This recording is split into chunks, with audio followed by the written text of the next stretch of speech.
Put your finger down if one time you were on a Zoom call with 3 of your teachers and your camera was turned off, but you didn't know that you accidentally hit screen sharing and you were on your phone. So you leave the app, but you're still listening to your teacher, so you go on Snapchat because you got a Snapchat from someone that you never Snapchat, but today you decided to Snapchat them, and when you opened it, it was a dick picture, and you responded with a titty picture, and your entire class saw it. As the only gay friend in my friend group, I know exactly how it feels for these girls to be like, hey, sir, can I use you to make this boy jealous for a second? First of all, Sarah, that is disgusting and demeaning using someone else's sexuality to benefit yourself, but I'm gonna tell y'all the story time of when I did it and how shitty it turned out. So I'm just kicking it with my girl and she's like, my man is fucking up. Sir, put your hand on my leg and I'm gonna send a picture. That'll be good. And my guy was like, okay. He then responds with, who the fuck is that? Who the fuck is that? I'm gonna beat that nigga's ass. And I ain't no pussy. So I took the phone and I was like, okay, sir, then pull up. Tell me why the next snap was him in the car saying I'm on my way. So I prepared myself for the worst, bitch. Tied up my hair, took my motherfucking hoops out, and I was ready to square the fuck up. Next thing I know, I hear a knock on the door. My girl goes and answers the door. I'm sitting in her bedroom ready to fight. He walks in and guess what? He walks in and sees me. He's like, oh, you're gay? I was like, yeah, is that a problem, sir? And he was like, no, you're actually kind of fine. You trying to fuck around with me and my girl? I don't feel comfortable. Hello, here are some hooligan activities from high school along with their aftermath. This was a very different time of my life, and I would never do most of these things now. My freshman year of high school, I used to run up the stairs and then take the door wedges and put them in my book bag. When they found out it was me, I had to go to the principal's office, and she made me return them. Also, in my freshman year in my French class, me and a few other students rearranged the letter of standards to say this. She never found out it was us, but she did take it down. In my 10th grade Latin textbook, I added this little doodle. For this hooligan activity, I had to pay like $25, and they gave me lunch attention for a week. In this hooligan activity, I took all the batteries out of my calculator and replaced them with paper batteries. For this activity, I was denied unsupervised use of these school calculators, and rightfully so. In this last one, you can see that there's a flag right there and hooks for a flag right there, but no flag because we stole it. For this hooligan activity, they made me return the flag and they gave me a day of in-school suspension. Put a finger down if when you were a junior in high school, you were such a mess and parents told you to sign up for the ACT, but then you forgot, but you didn't want your parents getting mad at you, so then you faked signing up for the SAT and showed up at the location and everything the day of the test and made up a fake ticket. And then when College Board was and the ACT people were like, oh, you're not signed up for the test, like we don't have your name down, you accused the College Board of not having signed up for signing up for the ACT and then forgetting your spot. And then your parents found out and got really mad at the College Board because it was like the last time you could take the test before you had to apply to college. And then your parents sued College Board, but in reality you were just lying, so your parents spent thousands of dollars on a lawyer that you didn't actually need because you were just a big fat liar. Put a finger down if 3 days into your freshman year of college, your roommate asked you to pick her up on campus using her car because it's raining super badly, and you do, but along the way you accidentally crash her car. So after working out the insurance details, she says that you can make it up to her by putting on the most ridiculous outfit that you have, walking down the hall, knocking on your friend's door, and doing a dance. So you do. You put on a rainbow bucket hat, you also put on some rain boots, you put on your rain jacket, and you take your fishing pole just in case. You walk down the hall, you knock on your friend's door, they think it's freaking hilarious, but actually it's not just them there. There's this really beautiful blonde man that you've never seen before in your life, so you're really embarrassed. But down the road, you meet this blonde man again, and he remembers what happens, and he actually thought it was really funny, not embarrassing. So this sparks a conversation. Eventually, you guys start hooking up, but you guys don't want to do anything serious because, it's college. And then when he sees you kissing another guy at the bar, he starts crying because he really likes you. So you guys decide to start dating in an Applebee's parking lot. 5 years later, he proposes you with a ring he found while snorkeling in the Gulf of Mexico when he was 10 years old.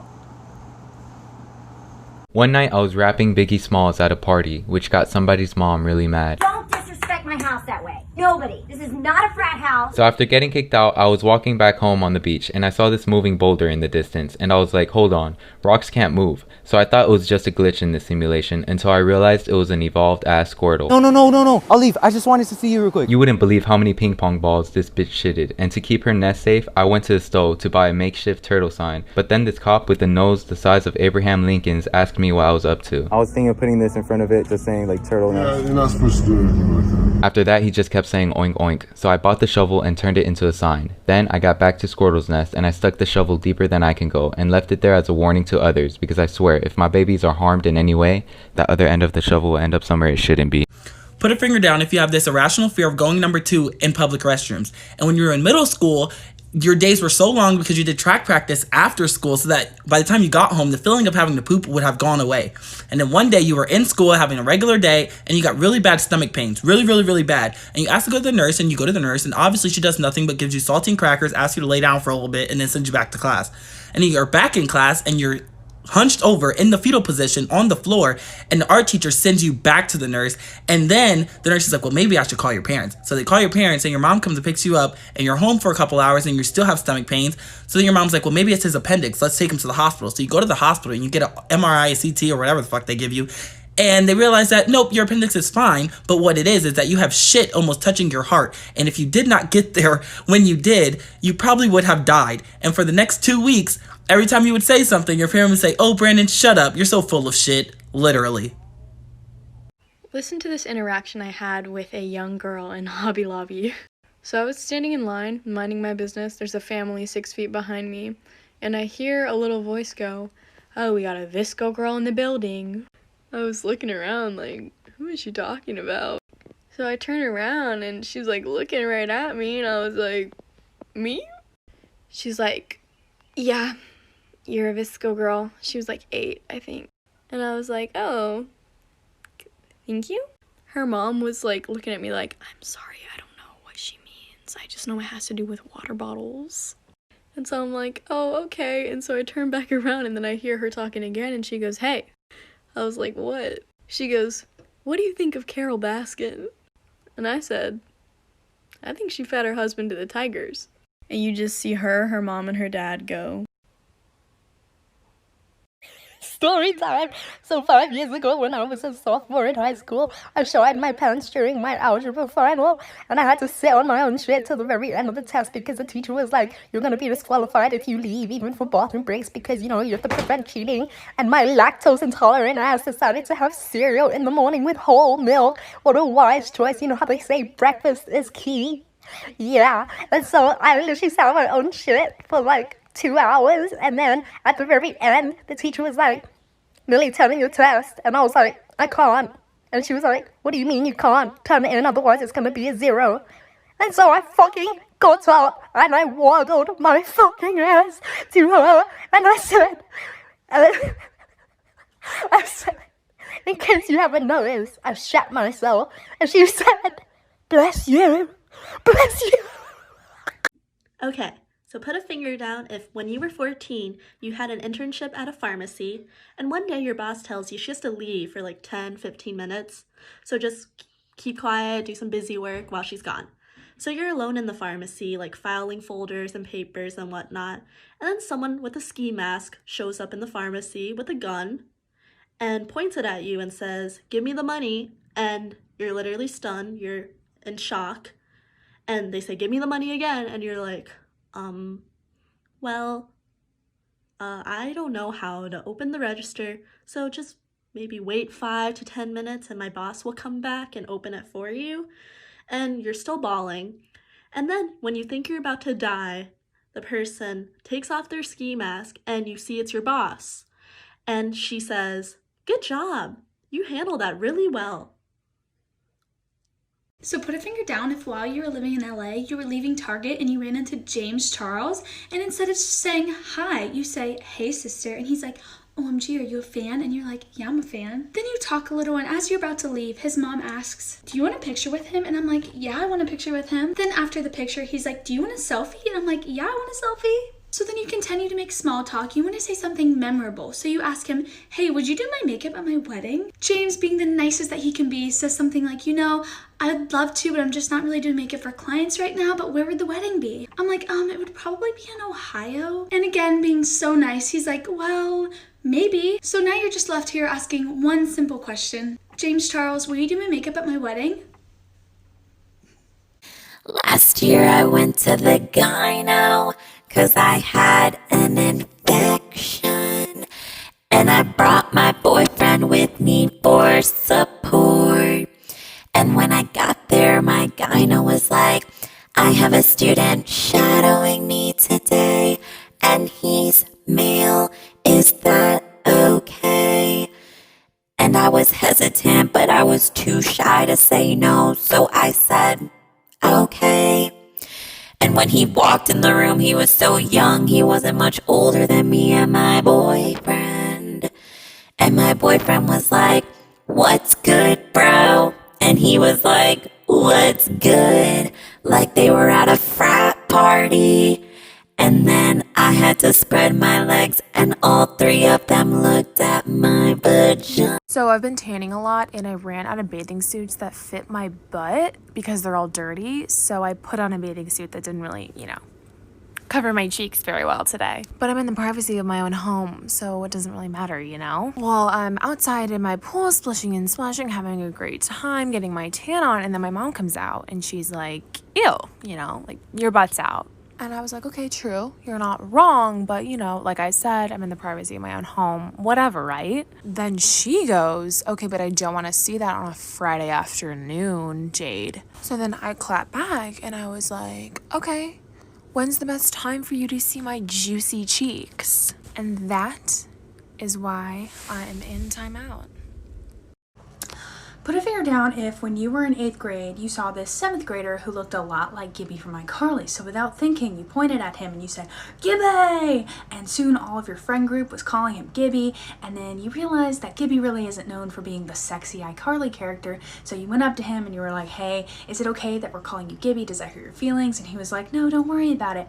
And soon all of 8th grade was calling him Gibby, and then all of 7th grade was calling him Gibby, and you were facilitating this. You were calling him Gibby in the middle of the hallway, and the janitor was calling him Gibby, and the IT guy was calling him Gibby, and soon all the teachers and the principal were calling him Gibby, and the whole school was calling this poor child Gibby. And then one day you get called to the principal's office because Gibby had a breakdown, and turns out you were just bullying him the whole time. Alright, put a finger down if when you were 13 you went to the One Direction Take Me Home tour, and in the middle of 5 Seconds of Summer's opening set, the girl that's sitting in front of you starts freaking out and dropping to her hands and knees, and you're like, "Excuse me, ma'am, are you okay? Did you drop your wallet? Do you need a flashlight or a paramedic?" And she's like, "No, Harry Styles is under my ass." And you're like, "I'm sorry, what?" And she's like, "Yeah, Harry Styles is under my ass." And you're like, "Okay." And she goes, "Look underneath your seat." So when you drop your hands and knees and do what she says, the one and only Harry Styles is in fact standing 5 feet away from you, looking into your eyes, into the abysmal blackness of your soul, and then gives you the smirk. And since I know you guys aren't going to believe me, here's the picture that the One Direction account posted on July 19th. Put a finger down if when you were 14, Taylor Swift used to like your photos on Instagram all the time and you were kind of confused, but you're like, okay, this is really, really cool. And then when you were 15, she followed you on Tumblr and you freaked out and you got this photo because you were really, really happy. And then the day before you were planning to see her, you put on Tumblr like, "Hey, I'm going to see you tomorrow, Taylor." And she didn't like it, so you just thought, "Oh, she didn't see it, it's fine, it's fine." But then a few minutes later, she tweeted this, and that's you. And 5 hours later, you got this fan mail from Taylor being confidential message from Taylor Nation. And the next day, you went to the concert, you went to the box office, and they gave you this letter saying you were meeting Taylor, and you were like, ah. And obviously you're freaking out because it's oh my gosh. And then you meet her and she's the nicest person ever and she tells you to make a wish and you were like, "This is my wish." And she's like, "Oh, that's so sweet."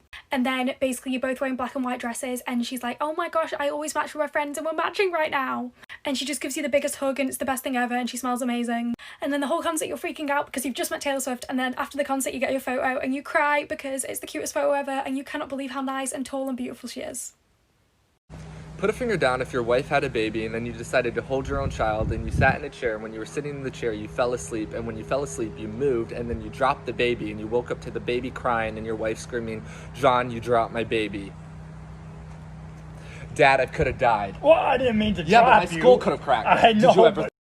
Put a finger down if when you were 13 you went to your friend's house and you slid down her big ass staircase in a sleeping bag, and then 20 minutes later your stomach started hurting really bad, so you went to the bathroom thinking you just had to take a shit, but you didn't have to take a shit, so you laid down on the bathroom floor not knowing what else to do, and then your friend came in 10 minutes later really worried about you because you were just laying on the bathroom floor and you couldn't stand, so the ambulance got called, you went to the emergency room, you had a CT, an MRI, and an ultrasound. They still didn't know what was wrong with you. They thought it was appendicitis. However, once they looked at the results, they realized that there was this mass inside of your stomach that they didn't know how to deal with, so you got life-flighted to a bigger hospital 2 hours away, and when you got there, 30 different doctors came into your room and asked you the same questions, realized that you had to have an exploratory surgery at 8 a.m. the next morning. When you had that surgery, they realized that you had a super rare stomach cancer and had to take out the 3 tumors that were inside of you, one of which had burst in your stomach. In the process, they took out 2/3 of your stomach, 2 feet of your intestines, and 1/3 of your liver. And now you have a fat-ass scar that goes from the very top of your boobs to the very bottom of your stomach. Don't read the comments, it will spoil the very satisfying ending. In 1999, a 20-year-old kid was obsessed with this 16-year-old girl, but she wasn't into him. Frustrated, he breaks into her house and demands that she dates him. When she refuses, he kills her. And then he kills her 14-year-old sister too. Or so he thought. The 14-year-old survived and easily identified Paul Powell as the killer. Powell showed no remorse in court and even called the victims stupid. When he was sentenced to death, though, his attitude changed and he cried and begged for mercy. And unfortunately, mercy would come in the form of a legal loophole that switched his death sentence to a life sentence. Believing he was safe from the death penalty because of double jeopardy, he wrote this ridiculous letter to the prosecuting attorney, basically admitting to every single detail of the crime, kind of bragging about what he got away with. So the attorney just takes the letter, gives it to a judge, the judge looks at it and says, "Yep, there's new evidence here," orders a new trial, and immediately this dude is resentenced to death. And a few months later, this lowlife was executed.